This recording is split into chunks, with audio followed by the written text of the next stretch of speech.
ஆதியாகமம் 9ஆம் அதிகாரம். பின்பு தேவன் நோவாவையும் அவன் குமாரரையும் ஆசீர்வதித்து, நீங்கள் பலுகிப் பெருகி பூமியை நிரப்புங்கள். உங்களை பற்றிய பயமும் அச்சமும் பூமியிலுள்ள சகல மிருகங்களுக்கும் ஆகாயத்திலுள்ள சகல பறவைகளுக்கும் உண்டாயிருக்கும். பூமியிலே நடமாடுகிற யாவும் சமுத்திரத்தின் மச்சங்கள் யாவும் உங்களுக்கு கையளிக்கப்பட்டன. நடமாடுகிற ஜீவ ஜந்துக்கள் யாவும் உங்களுக்கு ஆகாரமாய் இருப்பதாக.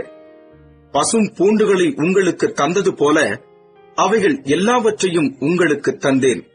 மாம்சத்தை அதன் உயிராகிய இரத்தத்தோடே புசிக்க வேண்டாம். உங்களுக்கு உயிராயிருக்கிற உங்கள் இரத்தத்திற்காக பழி வாங்குவேன். சகல ஜீவ ஜந்துக்களிடத்திலும் மனுஷனிடத்திலும் பழி வாங்குவேன்.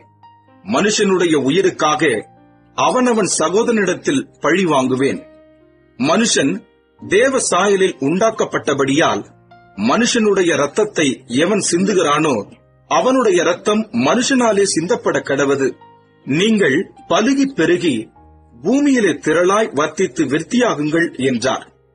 பின்னும் தேவன் நோவாவையும் அவன் குமாரரையும் நோக்கி, நான் உங்களோடும் உங்களுக்கு பின்வரும் உங்கள் சந்ததியோடும் உங்களோட பேழையிலிருந்து புறப்பட்ட சகல ஜீவ ஜந்துக்கள் முதல் இனி பூமியில் உண்டாகப் போகிற சகல ஜீவ ஜந்துக்கள் பரியந்தம் பறவைகளோடும் நாட்டு மிருகங்களோடும் உங்களிடத்தில் இருக்கிற பூமியில் உள்ள சகல காட்டு மிருகங்களோடும் என் உடன்படிக்கையை ஏற்படுத்துகிறேன்.